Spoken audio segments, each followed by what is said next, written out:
The Commission on Elections grants PPCRV's request to access the audit logs of its transparency server to probe the 7-hour delay in the release of election results. The Philippine National Police seizes 12 million peso worth of vote-buying money after the midterm polls. The Department of Foreign Affairs orders the recall of Philippine ambassador and consuls to Canada after the Canadian government missed the May 15 deadline to retrieve its transshipment. A PNPA cadet dies during summer training program in Cavite due to heart stroke. And find out about the promises made by some senatorial candidates who are currently leading the 2019 senatorial race.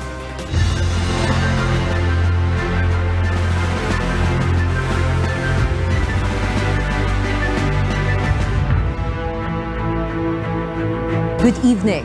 The Commission on Elections agrees to give the Parish Pastoral Council for Responsible Voting access to audit logs in connection to the recently concluded 2019 midterm elections. April Senadoza is at the PPCRV Command Center to tell us why live. Good evening, April. Good evening, Alex. Poll Watchdog Parish Pastoral Council for Responsible Voting, or PPCRV, has been granted access to the audit logs of the Commission on Elections, or COMELEC Transparency Server. According to PPCRV Chairperson Myla Villanueva, COMELEC Commissioner Marlon Casquejo informed her that the poll body allowed them to see the audit logs to find out the cause of the 7-hour delay in the release of partial and unofficial results last Monday night. Audit logs are recordings of what actually happened before the event of a technical glitch. The poll body earlier explained an application error caused the delay in the release of the said results. To fix the problem, the COMELEC and Bank allowed the opening of the transparency server's error logs. Meanwhile, PPCRV officials thanked the poll body for granting their request. We're very happy about that. We expected it naman because the COMELEC has given us most of what we have been asking for. So this one is the third of the four things that we asked to give us. Well, syempre, di tuwan-tuwa kami. Although, alam na rin naman namin na papayag yung COMELEC. Pinakamanais lang yun.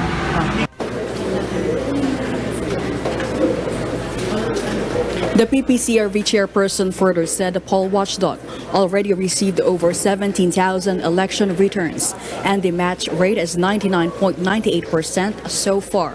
The volunteers here at the command center have encoded 8,000 election returns and compared with results from the transparency server. Meanwhile, let us again check the partial and unofficial tally of votes for senatorial race and party list race here at the command center. As of 5:06 p.m. of May 16, the total number of candidate clustered precincts of senatorial race is 85,697, while 85,569 for party list race. Re-electionist Senator Cynthia Villar maintains lead in the race 3 days after the election with over 24.9 million votes. Same goes with Grace Poe with over 21.8 million votes. Former Special Assistant to the President Bongo is on the third spot. Fourth spot goes to Pia Cayetano. Number 5, Bato de la Rosa. 6, Sari Angara. 7, Lito Lapid. 8, Amy Marcos. 9, Francis Tolentino. 10, Bong Revilla. 11 spot goes to Coco Pimentel, and the last but not the least is Nancy Bina. As you can see, there are no changes in the ranking at this moment.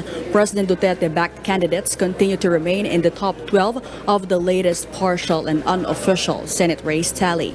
For the party list race, 101 Access remains on the number 1 spot 3 days after the polls with over 2.5 million votes. And the second is 1 Bayan Muna, number 3 141 Aku Bicol, 4 33 Sibak, 5 54 Ang Provinciano, number 6 1221 Pacman, 7 80 Marino, number 8 91 Provinciano Ako, 9 133 Senior Citizens, and the number 10 is 3 Magsasaka. Alex, the PPCRV said their IT experts will work on the audit logs of the transparency server over the weekend so they can give more information next week. Meanwhile, COMELEC has earlier said there are no objections to a third-party audit to check the irregularities that have occurred in the midterm polls. Back to you, Alex. Thank you, April Sinadoza, reporting live from PPCRV. 2 election returns will undergo verification according to the Parish Pastoral Council for Responsible Voting, or PPCRV. This was after problems were detected in 2 ballots out of 8,000 processed election returns. On 2 ballots out of 8,000 that we're rechecking again right now. What is the usual procedure? We report this in a report to COMELEC, but that brings us 2 out of 8,000 at the moment. More than 20% of the physical copies of 4 ERs were already transmitted to the command center. Some information technology experts believe no cheating happened after the 7-hour transparency glitch, which caused the delay in the release of the partial results of the 2019 midterm elections. Mon Hokson tells us why. There is no way anyone could have cheated during the hours-long delay of the transmission of votes on the Commission on Elections or COMELEC transparency server last Monday. This is the statement of Pierre Tito Gallia, an information technology or IT expert and the founder of democracy.net.ph. Oo, mahirap. Mahirap dayain ang AES dahil closed system siya. Walang access. Walang pwedeng maging access ang politiko papasok ng automated election system. Kahit sino. Automated nga siya eh. Wala siyang manual intervention. Magmula sa VCM na pag-transmit doon sa store and forward server. Magmula sa store and forward server papunta sa COMELEC server, transparency server, walang pwedeng ma-input ang kahit sino at any point. Walang terminal na nasa gitna. Walang pwedeng tawaging man-in-the-middle attack na pwedeng gawin ng kahit sino man. He said what has to be done in such eventuality is to restart the server because it hanged. Just like what one does when they encounter problems with their computers. Yung transparency server computer din yan. So, naghang. Naghang lang siya. Kaya tumatanggap siya ng data. Hindi niya maitawid papunta sa media terminals kasi naghang nga. Yung solution dyan, at alam naman natin, pag naghang ang computer, talagang i-restart mo yung computer. Gallia said that even if the server was restarted, no data will be lost because all information came from outside sources and the server was not processing anything. The delay lasted for 7 hours because there was a need for the COMELEC Bank to convene and approve the request to restart the server. It can be recalled that in the 2016 presidential elections, the IT community reacted when an IT personnel had changed the code in the transparency server so that the letter Enye would appear. The change did not undergo the right process. It is a protocol among IT personnel that before executing a decision, especially a crucial one, there must be an approval from officials or authorities. Kaya tumagal ng 7 hours kasi this time, yung COMELEC nag-apply ng tamang change management process. Documented yun, may resolution na oo, i-restart mo yung computer. Tapos. Gallia also clarified that the router does not process anything from the vote counting machine, but it only passes data to the COMELEC server. On the other hand, National Citizens Movement for Free Elections or NAMFREL Secretary General Eric Alvia insisted that COMELEC must have a continuity plan on such case. This will serve as a backup plan to continue the operation even if there is a technical glitch or problem. It is also important to conduct tests on all the systems and processes that will be used in the elections. Tinetesting muna, tapos titingnan mo muna kung sapat ba o tama ba yung proseso galing sa resulta ng software mo. Mukhang hindi tinesting. So yun lang na simpleng bagay pero gumawa ng kaguluhan. Meanwhile, election law expert attorney George Erwin Garcia said there must be an explanation as to the data transmission delays. Ang sa atin, wala tayong sinasabi nagkaroon dayaan. Very clear yan. Wala nga tayong sinasabi, wala tayong ebidensya, at walang nagsasabing akusasyon. Ang sinasabi lang natin, mapaliwanag na maayos. Kasi yung 7 oras na yon, 7 oras, hindi pa pwedeng tanggapin. Mawalan ka nga ng kuryente ng 1 oras, galit na tayo lahat.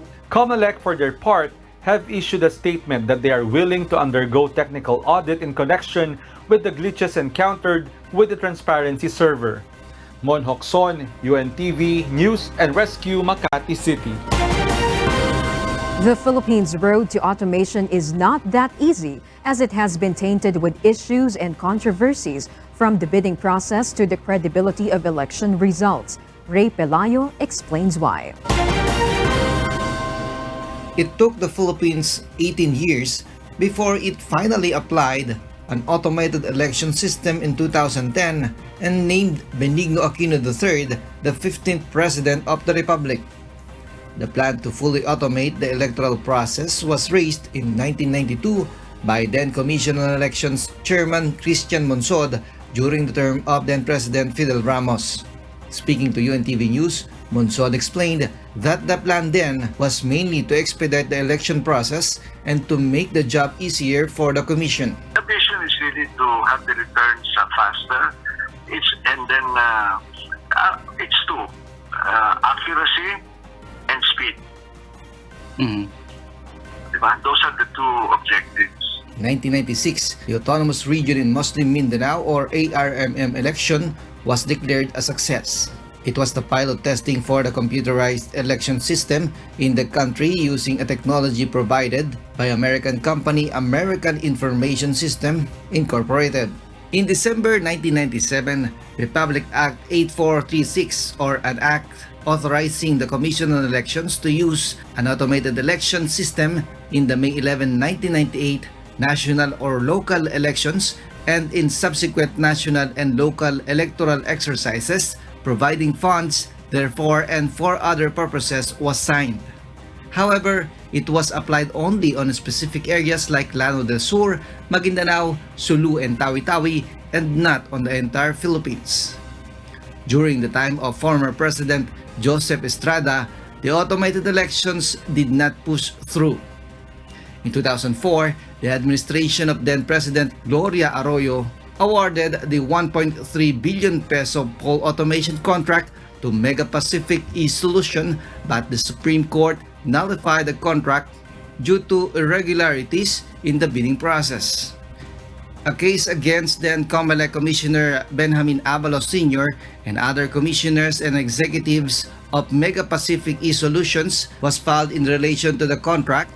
It was in 2008 when Smartmatic Sahi Joint Ventures entered a contract with COMELEC as the provider of the direct recording electronic technology, while Active Business Solutions Incorporated and Avante International provided the optical mark reader technology. The said technologies were applied in the ARMM elections that time, but several glitches manifested. In 2009, the contract for the 2010 presidential elections was awarded to Smartmatic TIM. The same technology provider tapped in the succeeding polls in 2013, 2016, and this year 2019.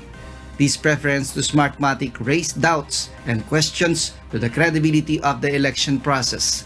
Senate President Vicente Soto III, for one, suggests that Smartmatic must be replaced by a different technology provider. Matagal na. Noong January pa, sinasabi ko na yan. Ang problema, nung mag-privilege speech ako, nakapag-award na pala ako COMELEC. Remember? Oo. Kasi napakadaming naging problema. The recently concluded 2019 midterm polls were not spared from glitches and problems, as many SD cards appeared defective and more vote counting machines malfunctioned as compared with the elections in 2016. But the poll body argues that it is only Smartmatic that passed their bidding requirements aside from the company's experiences in the previous elections.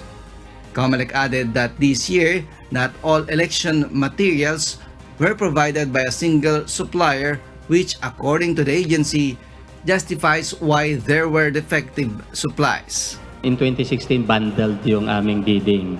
Ibig sabihin, isang supplier lang ang nag-supply ng makina, ng marking pen, ng papel, okay, and SD cards. Smartmatic lang lahat yon. So, bundled yon.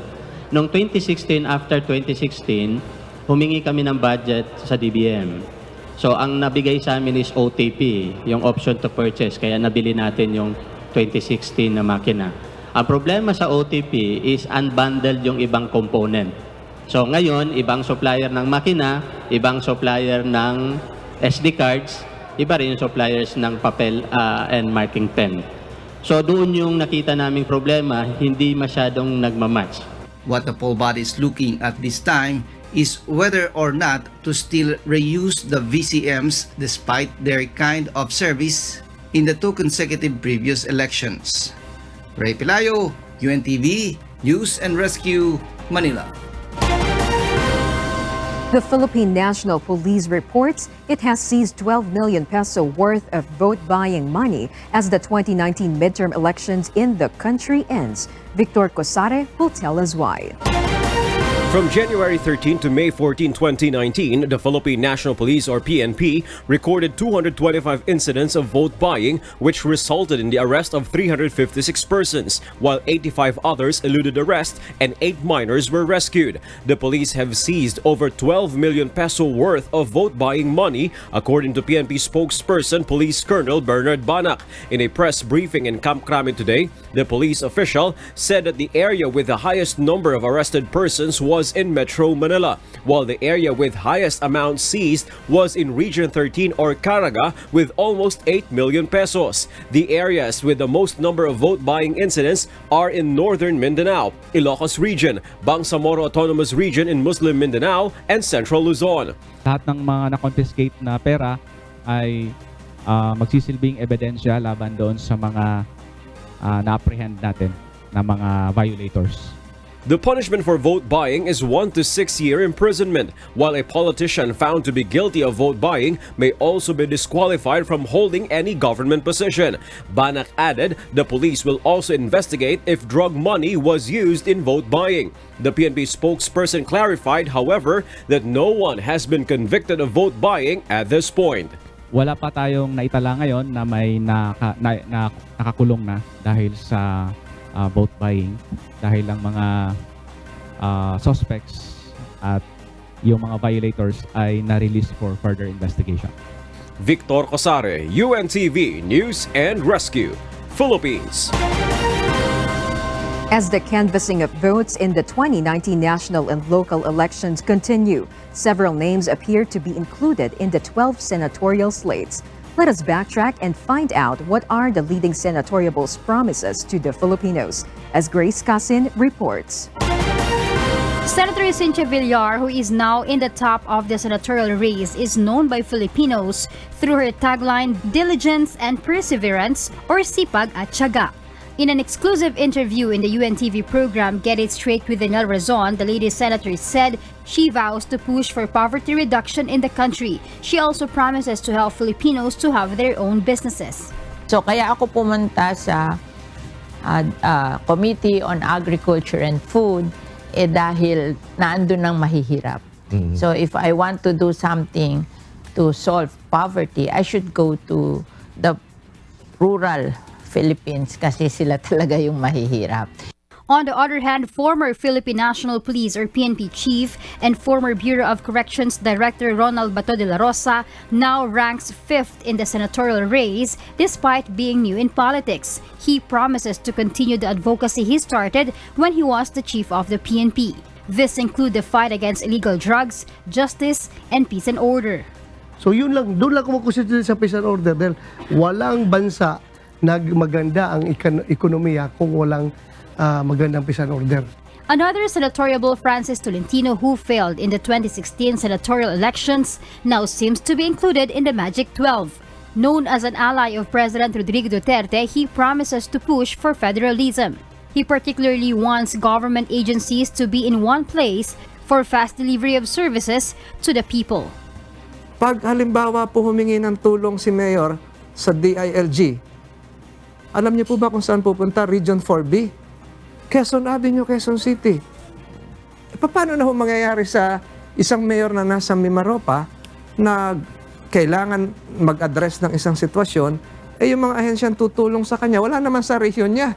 Meanwhile, aside from pushing for employment, Senator J.V. Ejercito plans to push for the enactment of death penalty, but only for the drug-related cases. Well, doon sa death penalty, open ako sa dahilang yung Pilipinas sa tingin ko yung naging drug hub talaga tayo. Here are issues some senatorial candidates promise to address once they get seats they're vying for. Kapag nanalo ako sa 2019 senatorial election, pinangangako ko na i-continue ko yung aking lahat ng project, and at the same time, I will really try hard na maiahon sa kahirapan ng ating mga kababayan. Kapag nanalo ako sa 2019 senatorial elections, ipinapangako ko na hindi kayo magsisisi.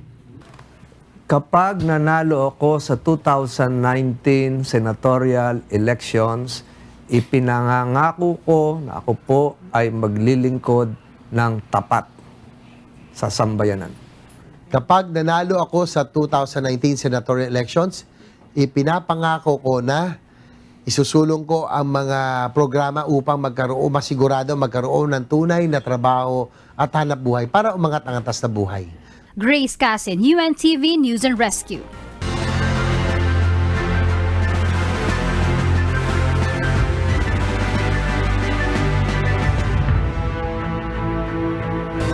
Senators are expected to tackle next week the next Senate committee leaders as some members of the upper house of Congress are about to end their terms while some newcomers may join them soon. Meanwhile, most of the senators and some of those in the Magic 12 senatorial race expressed support for the retention of the current leadership. Nel Marie Bohok will tell us why.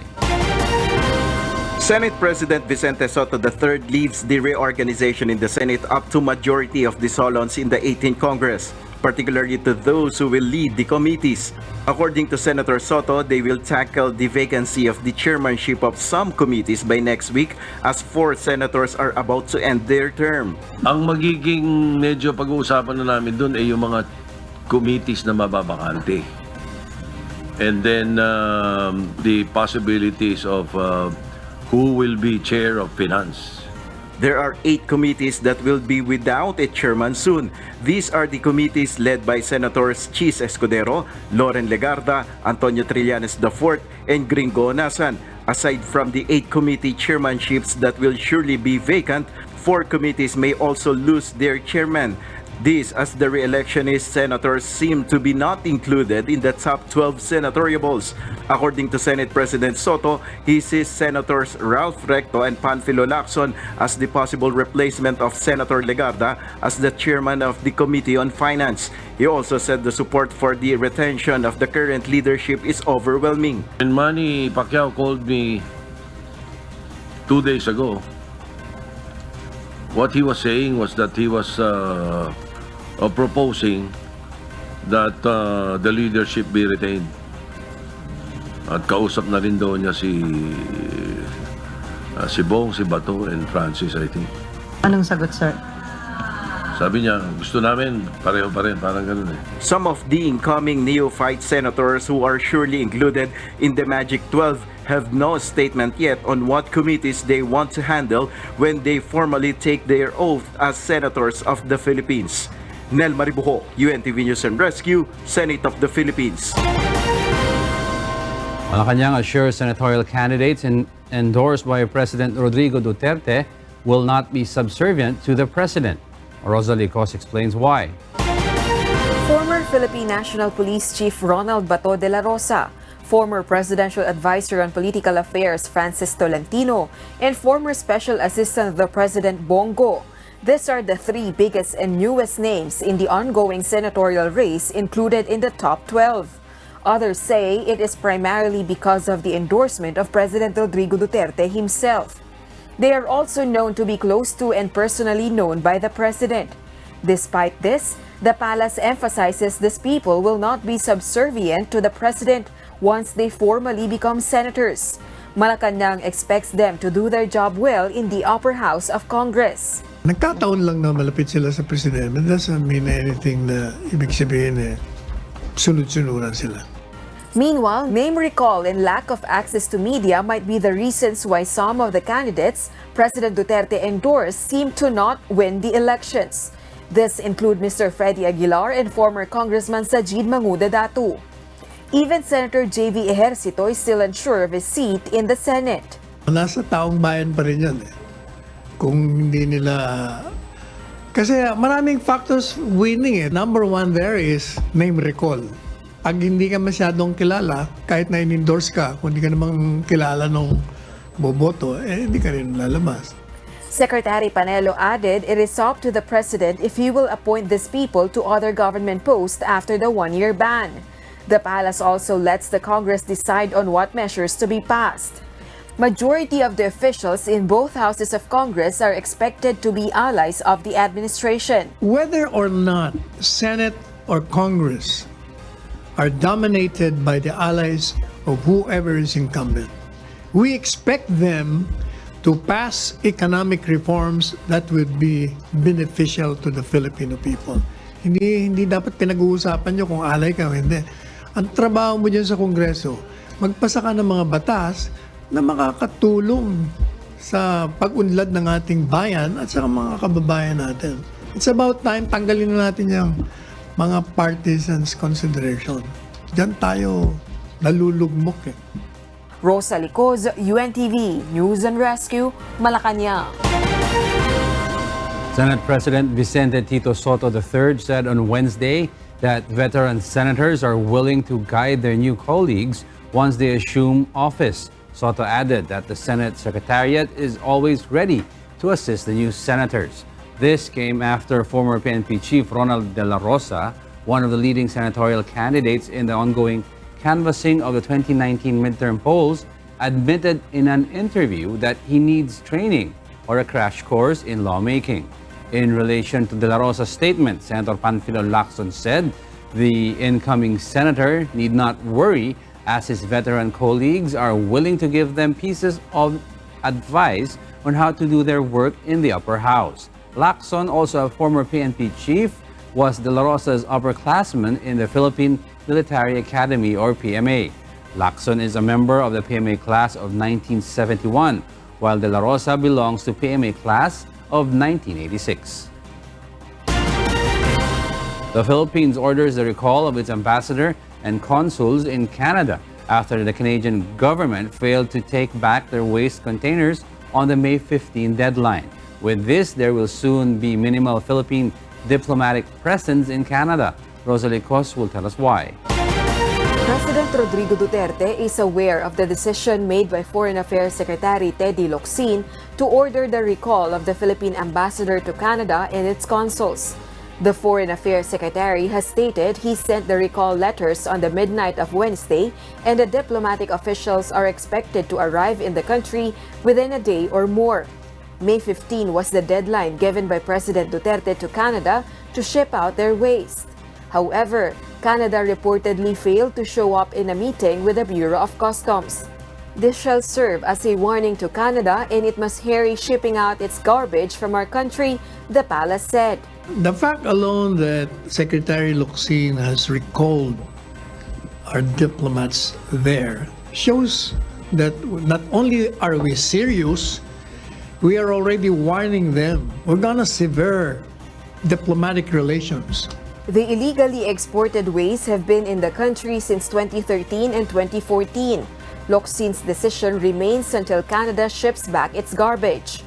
However, the processing of documents on the said waste is the cause of delay, according to presidential spokesperson Panelo. Meanwhile, several Filipinos in Canada are saddened with the latest update on the diplomatic ties between the Philippines and Canada. Sa ating mahal na Pangulo, sana paki-reconsider po ninyo ang inyong pakikipag-usap sa bansang Canada, na kung saan marami pong Pilipinong maapektuhan pagdating po sa mga consular needs ng ating mga kapwa Pilipino dito sa Canada. Despite the issue, Malacanang assures whatever the consequence of the government's action will be, the government will never forsake its people. Whatever the consequence, this government will be protective of the interests of our countrymen. in any part of the world. There are more than 837,000 Filipinos in Canada based on the 2016 census, and many of them are in Toronto, Vancouver, and Winnipeg. Rosa Licuz, UNTV, News and Rescue, Malacanang. A newly accepted police cadet dies during a summer training program in Silang, Cavite. Nina Armilio will tell us why. All new police cadets undergo the same training program to familiarize them of the normal physical routine in a police academy. Cadet 4th Class Al-Rashid Pendaton Macadato was on the road run training in the afternoon of May 14 at Camp General Mariano Castañeda in Silang, Cavite when he collapsed. He was rushed to the Philippine National Police Academy or PNPA Medical Dispensary. He was transferred to Qualimed Hospital in Santa Rosa, Laguna that night and was placed in the Intensive Care Unit or ICU. On Wednesday, he passed away. Nagkaroon sila ng isang regular na exercise at road run. At pagkatapos ng road run nila nung alas 5 ng hapon, habang sila ay kasalukuyan na nagwa-warm down, nag-stretching, ay nakaramdam ng pagkahilo. PNP spokesperson Police Colonel Bernard Banac said the 21-year-old cadet possibly died from heat stroke. Hazing has been ruled out as the cause of Macadato's death. Patuloy itong iniimbestigahan din ng pamunuan ng PNP sa pangunguna ni Brigadier General Chiquito Malayo. At pinaalam nila ang kanyang medical records kung mayroong indikasyon, prone or maaaring nakaapekto, nakatulong or nakapagbigay doon sa or nagdulot ng kanyang pagkahilo. Macadato was among the 285 cadets formally accepted on May 1 and was on the 10th day of the summer training. With the extreme heat in the country amid the dry season, the public is advised to drink plenty of water. The Department of Health or DOH advises that in order to prevent heat stroke, refrain from drinking hot coffee and tea, soda, and alcoholic drinks. Avoid too much exposure to the heat of the sun and schedule heavy-duty activities for the beginning or end of the day when it's cooler. Nina Armilio, UNTV, News and Rescue. Student teachers and other volunteers joined efforts today to repair furniture and clean the surroundings of a school in Cavite as the Department of Education kicks off the yearly Brigada Eskwela. Vincent Arboleda will tell us why.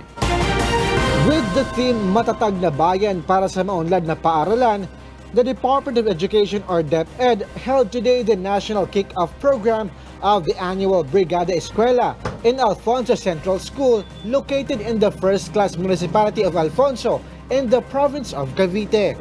DepEd officials, teachers, students, and volunteers joined efforts to repair chairs, desks, and other furniture and to clean the school premises. After the short program in Alfonso Central School, the DepEd officials next headed for Pansin Elementary School in Barangay Luksuin, Ibaba for another round of repairs and cleanup. The administration of Pansin Elementary School thanked DepEd for the 24 new rooms. With these, there will be no more shifting schedule of classes in the school. As a community, pwede po talaga tayo magsama-sama, magtulong-tulong na so that we can address the needs po talaga. Kasi if we don't volunteer ourselves to be of service with others, mahirap po talaga na ma-attain po ng paaralan yung mga minimiti din po namin. Meanwhile, DepEd Undersecretary Tony Cito Omali reminds the public that students are not obligated to join the Brigada Eskwela program for them to remain enrolled in a particular school. DepEd also emphasizes no Brigada Eskwela fee shall be solicited from volunteers. Kung ano po ba dapat ang tandaan kapag nagbibrigada, bawal mangolekta ng anumang cash, bawal mag-obliga ng mga magulang, hindi ito pwedeng gawing kondisyon para manatiling nakatala o naka-enroll ang bata. According to DepEd Memorandum Number 036, the 2019 Brigada Eskwela will run from May 20 to 25, 2019 nationwide. The Brigada Eskwela is the National Schools Maintenance Week that aims to bring together all education stakeholders to participate and contribute their time, effort, and resources to prepare public school facilities for the opening of the school year in June, according to DepEd. Vincent Arboleda, UNTV News and Rescue, Philippines. Resembling the helmet of a Star Wars stormtrooper, a driverless electric truck began daily freight deliveries in Sweden in what's been described as a world's first. Nina Armilio will tell us why. Businesses around the world are getting excited about the prospect of driverless trucks given the growing shortage of drivers.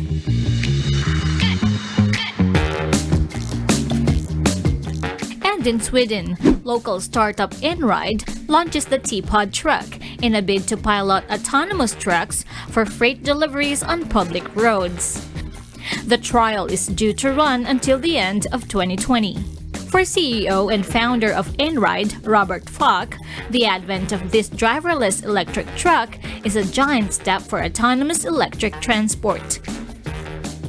For me personally, being a logistic and a transport nerd, I think it's actually built for logistics, it's built for transport, and not from the driver itself. Because as you can see, we don't have any cab and we don't have any driver in the vehicle, so it's actually the first transport vehicle that are built and developed for purely autonomous electric. The 26-ton truck is equipped with cameras, radars, and 3D sensors, which give it 360-degree awareness of its surroundings. It uses an autonomous driving platform made by NVIDIA, and its systems are connected via a 5G network. The T-Pod truck is supervised remotely by an operator who can take control if necessary. Proponents of autonomous technology say self-driving trucks could lower freight costs and improve productivity and safety. On the other hand, autonomous driving technology could replace some 294,000 long-distance truck drivers over the next 25 years, according to a new research paper. In Europe, there are 150,000 unfilled truck driver positions, according to Transport Intelligence, a logistics research company.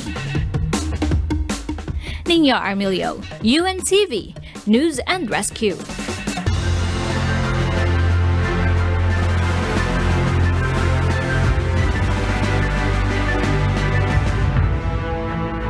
The Commission on Elections will seek forensic analysis to check the authenticity of a video of alleged pre-shading of ballots in Lanao del Sur. The poll body will seek the help of experts for the investigation. Aiko Miguel will tell us why. The Commission on Elections, or COMELEC, is not setting aside the authenticity of the video of alleged pre-shading of ballots in Lanao del Sur.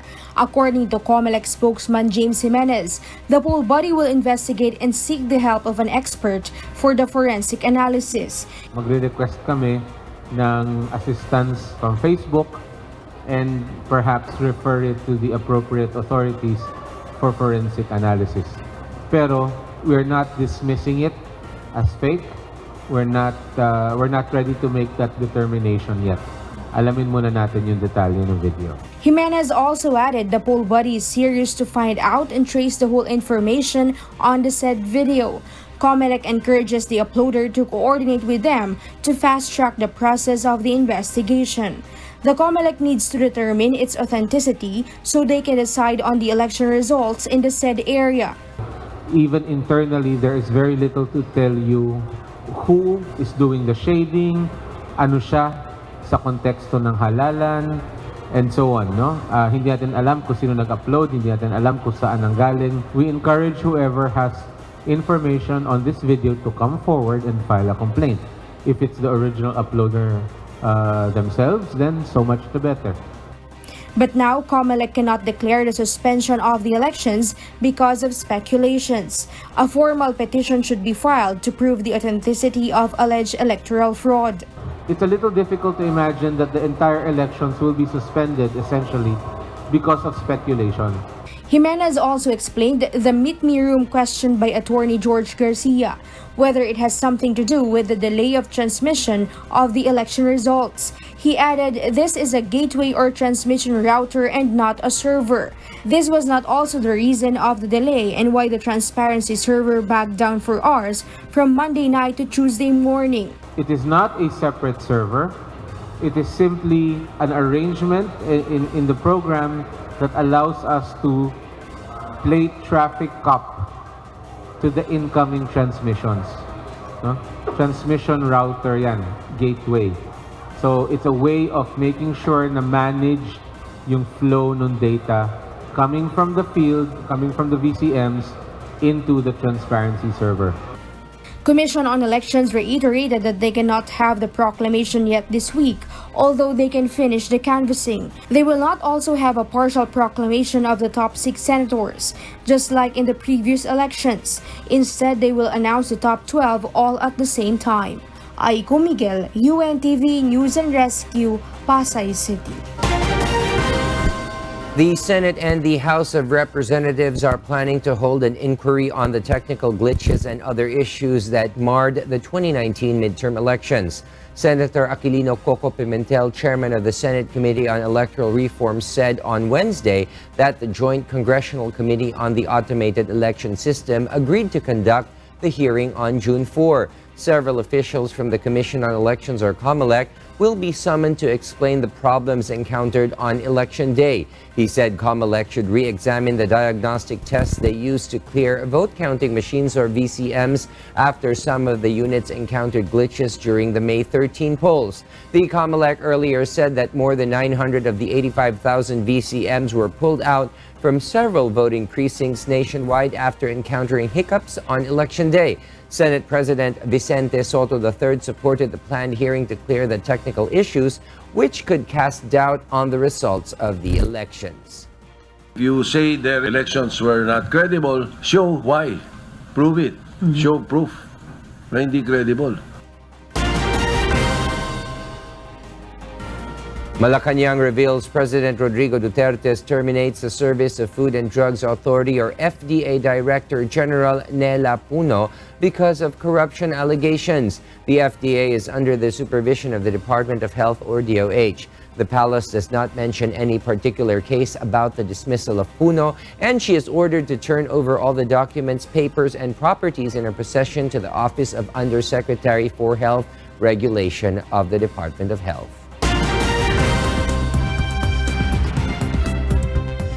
And for the news abroad, here's Kath Dumaraos reporting live from Bangkok, Thailand. Kath, good evening. Good evening, William. More than a dozen countries and tech giants have signed on to an international call to fight online extremists, but the United States is holding out. This report explains why. World leaders and heads of global technology companies have pledged at a Paris summit to tackle terrorist and extremist violence online in what they described as an unprecedented agreement. Wednesday's event, 2 months to the day since the Christchurch massacre in New Zealand, drew up a plan of action to be adopted by countries and companies to prevent extreme material from going viral on the internet. Known as the Christchurch Call, it was organized by New Zealand's Prime Minister Jacinda Ardern and the French President Emmanuel Macron in response to the attack on the Christchurch Mosque on 15th of March, in which 51 people were killed. Ultimately, we want to be in a position to prevent harm in the first place, to make sure that lives aren't lost. And that's why, contained within the text, we also talk about the role that governments have to try and eliminate radicalisation and eliminate ideology of hate.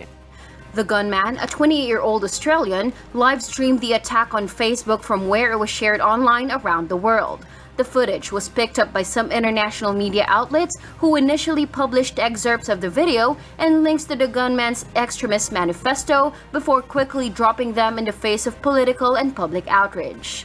I think is what the Christchurch test is. Can we stop the broadcasting, but actually can we stop the hate in itself? The initiative calls on signatory nations to bring in laws that ban offensive material and to set guidelines on how the traditional media report acts of terrorism. However, as a voluntary initiative, it is for individual countries and companies to decide how to honor their pledge.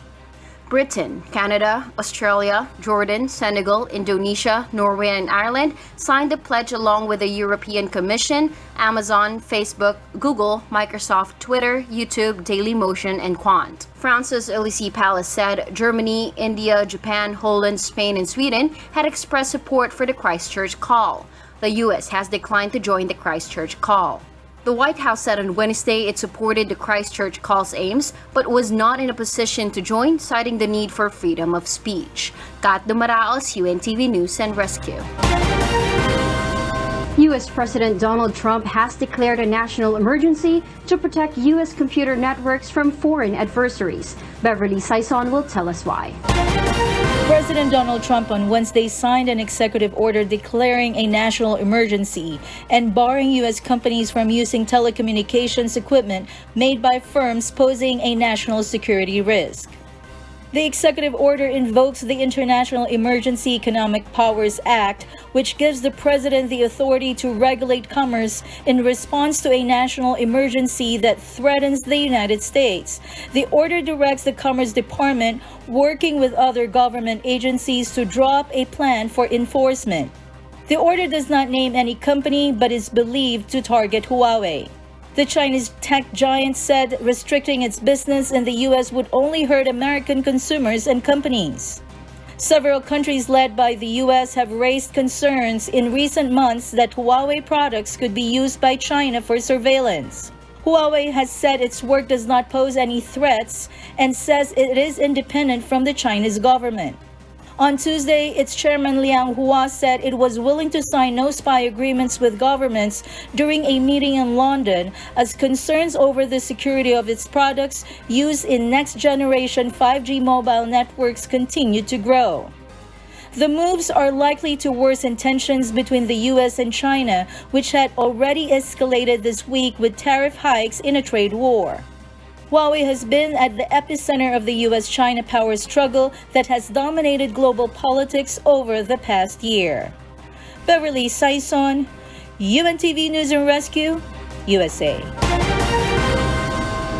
A woman has been charged with murder after pushing a 74-year-old man off a bus and to his death in Las Vegas. Meanwhile, Sudan's military ruler suspended talks with opposition leaders on the installation of civilian rule for at least 72 hours. Jovic Bermas will tell us why.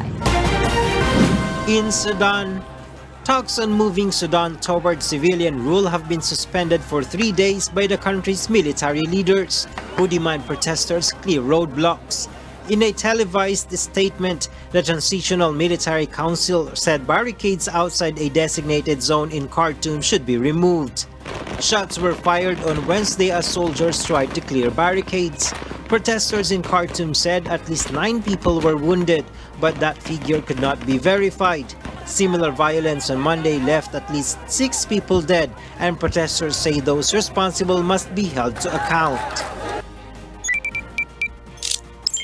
In Germany, the man killed in a crossbow murder-suicide pact in Germany is believed to have led a cultish group devoted to medieval folklore and treated the women around him like slaves, reports say.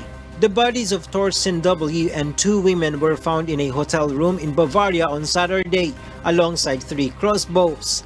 The deaths were linked to 2 more deaths in Germany on Monday. Thorsten W. appeared to have controlled the women like an oppressive sect leader, German media reports. In the USA, a woman has been charged with murder after pushing a 74-year-old man off a bus and to his death. The 25-year-old woman, Kadisha Bishop, was arrested after Las Vegas police released a video of the incident and encouraging potential witnesses to come forward with any information they might have. The man, Serge Fournier, initially survived the fall but later died from injuries. Meanwhile, 2 window washers took part in their own rescue Wednesday after their basket swung out of control while attached to Oklahoma City's tallest building. At roughly 844 feet, the Devon Tower windows were shattered by the swinging, but no injuries were reported. The area around the building was cleared by local officials. How the lift initially came loose remains unclear. After rescue workers arrived on the scene, the workers took rope that was passed to them, and then with the aid of firefighters, the washers were able to lower themselves by tying the lift to the building. Jovic Bermas, UNTV News and Rescue.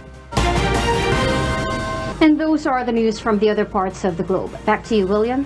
Thank you very much, Kath Dumaraos, reporting live from Bangkok, Thailand. Legislators in San Francisco have voted to ban the use of facial recognition, the first U.S. city to do so. Beverly Saison will tell us why. San Francisco officials on Tuesday voted 8-1 to ban the purchase and use of facial recognition technology by city personnel in a move to regulate tools that local Silicon Valley companies helped develop. The ordinance, which also would require city departments to submit surveillance technology policies for public vetting, can become final after a second vote next week by the same officials, the city's Board of Supervisors. Aaron Peskin, the city supervisor who championed the ban, said they have a fundamental duty to safeguard the public from potential abuses. Peskin said the ordinance was not an anti-technology policy. It allows continued use of surveillance tools like security cameras. For instance, Amazon.com Incorporated has come under scrutiny since last year for selling an image analysis and ID service to law enforcement. Researchers have said this service struggles to identify the gender of individuals with darker skin, prompting fears of unjust arrest. Amazon has defended its work and said all users must follow the law. That face recognition oftentimes is used to identify people who didn't actually commit a crime. Face recognition's accuracy is notoriously poor, and it's very inaccurate at trying to identify people of color and especially African American women. Civil rights groups and companies including Microsoft Corporation, which markets a facial recognition service, have called for regulation of the technology in recent months. U.S. Customs agents are vetting foreign travelers at airports with facial recognition, and other federal agencies use the technology too. Face surveillance gives the government the power to watch us when we go to a protest, when we attend a place of worship, or when we just walk down the street going about our daily business. This is a power that does not belong in government hands, and it's one that can be easily abused to watch protesters, to scan and track activists, and to discriminate against people of color. Beverly Saison, UNTV News and Rescue, USA. Marathon runners from Poland and Australia win this year's Empire State Building race. A legendary marathoner says a runner needs a lot of patience, and getting up the stairs is a huge feat. Ferdy Patalio will tell us why.